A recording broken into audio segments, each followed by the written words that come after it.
Question number 1, unit number 14.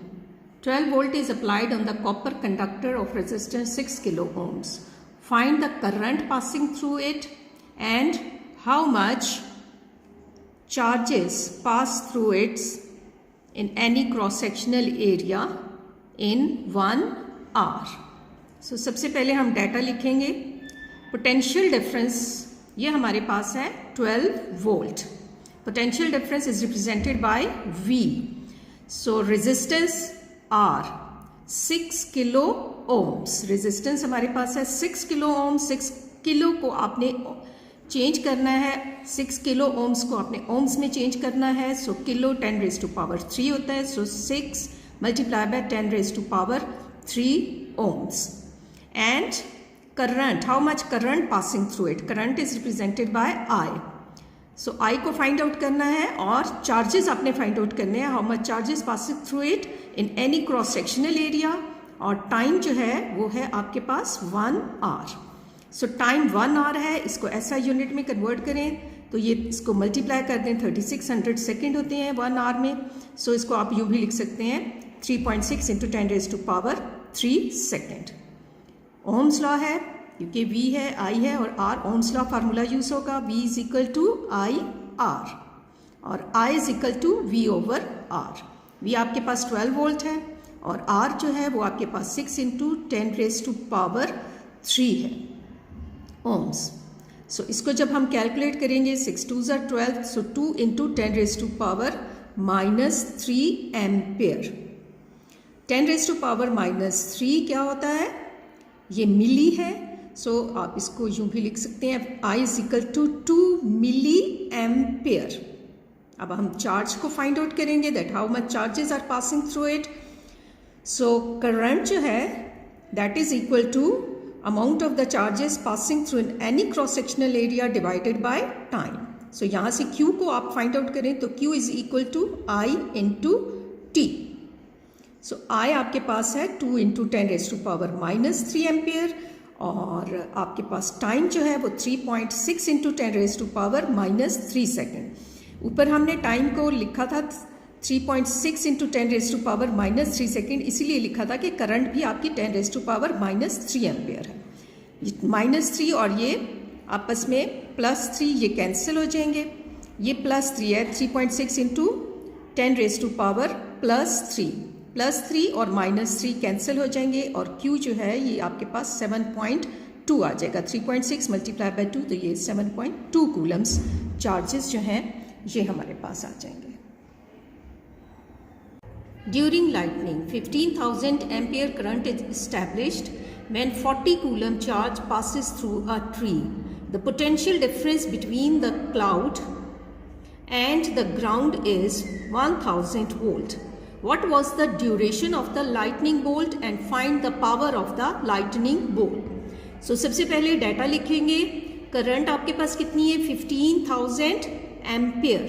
So current is I represented by I 15,000 ampere और charges कितने flow हो रहे हैं? 40 कूलम्स. सो हम चार्ज लिखेंगे Q is equal to 40 coulombs and the potential difference between them is 1000 volt. Potential difference आपके पास है 1000 वोल्ट है.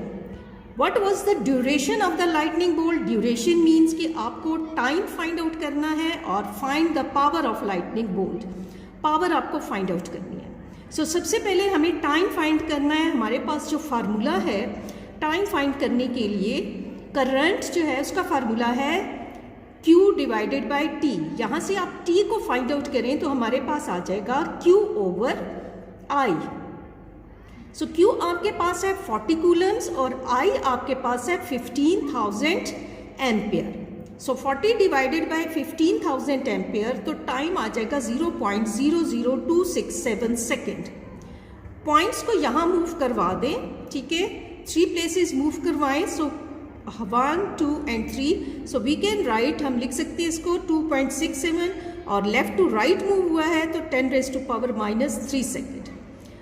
सो 10 रेज टू पावर -3 जो है वो मिली होता है. सो टाइम आपके पास आ जाएगा 2.67 मिली सेकेंड. पावर फाइंड आउट करनी है आपको. So power is represented by P. P is equal to VI.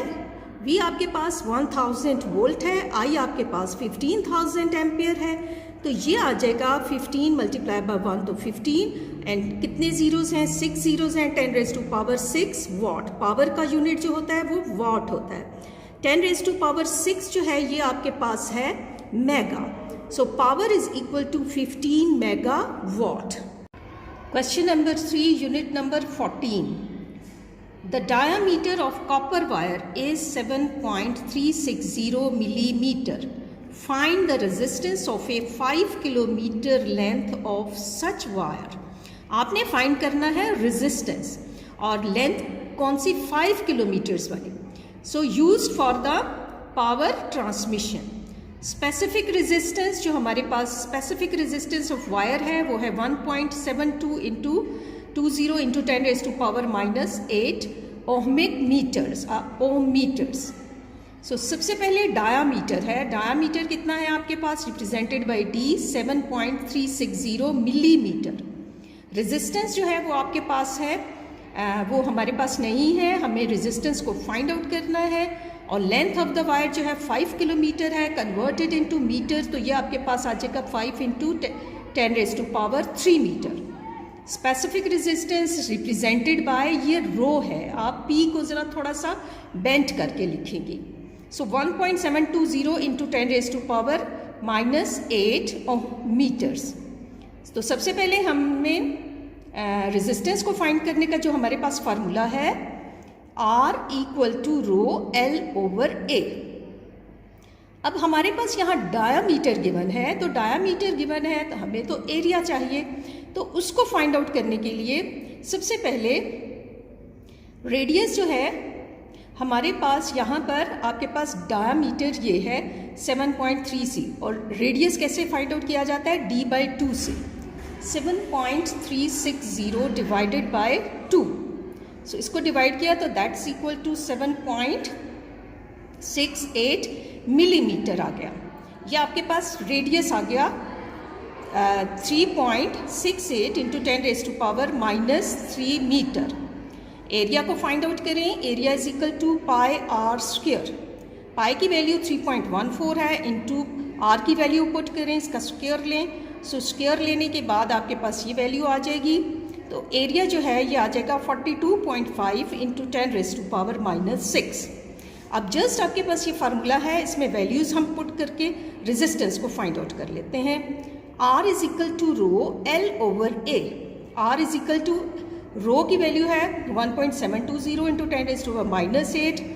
L आपके पास है 5 into 10 raise to power 3 metre है, और जो एरिया है उसकी वैल्यू आपके पास ये है 42.5 इंटू 10 रेज़ टू पावर -6 है. सो R को जब हम कैलकुलेट करेंगे तो ये हमारे पास आ जाएगा 8.6 इंटू 10 रेज़ टू पावर -8, और ये +3 था, इंटू 10 रेज़ टू पावर -6 ऊपर चला जाएगा तो ये +6 आ जाएगा. सो आप इसको डिवाइडेड बाय 42.5 जब आप इसे कैलकुलेट करेंगे तो ये हमारे पास आ जाएगा 0.202 into 10 raise to power -1. Question number 4, unit number 14. Two resistors 15 ohms and 75 ohms are connected in series. If the voltage across 15 ohm is 60 volt, what is the amount of the current passing through 75 ohm resistors? आपने 75 ohm resistors में से जो current pass हो रही है वो find out करना है, ठीक है. और ये कम्बिनेशन क्या है, सीरीज कम्बिनेशन है. और सीरीज कम्बिनेशन में क्या होता है कि करंट जो होती है, जो चार्जेस फ्लो करते हैं, जितने भी रेजिस्टर्स हों, चाहे वो 2 हों 3 हों, जितने रेजिस्टर्स हों वो same amount of the charges flow करते हैं और सेम अमाउंट ऑफ करंट जो है वो उनमें प्रोड्यूस्ड होता है. सो सबसे पहले हम डेटा लिखेंगे. R1 आपके पास 15 ओम्स है, R2 आपके पास 75 ओम्स है, और V जो है वो आपके पास है 15 वोल्ट है, 60 वोल्ट है. So V is equal to IR formula use करें, और करंट थ्रू R1 पहले हम फाइंड आउट कर लेते हैं. लेट्स सी कि R1 में कितनी करंट है. So I1 is equal to V1 over R1. V1 जो है वो है आपके पास 60 और R1 आपके पास है 15 ओम्स है। सो करंट इसको कैलकुलेट किया तो ये आपके पास 4 एम्पेयर करंट आ जाएगी। क्लियर?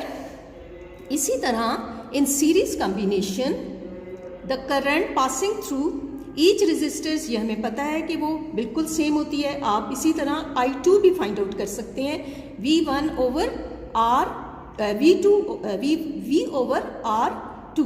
सो ये आप फाइंड आउट कर सकते हैं इन सीरीज कॉम्बिनेशन। I जो है that is equal to I1 equal to I2। ये आपने सीरीज कॉम्बिनेशन में पढ़ा था कि जब जो भी चीज़ जो है वो सेम होती है उसको हम कैसे लिखते हैं। I1 में करंट सेम है, I2 में भी करंट सेम है, let me say that is equal to I, और ये हमारे पास है 4 एम्पियर। तो इस वजह से I2 में जो करंट फ्लो होगा वो भी 4 एम्पियर करंट फ्लो होगा। सो ये हमारे पास है 60 वोल्ट।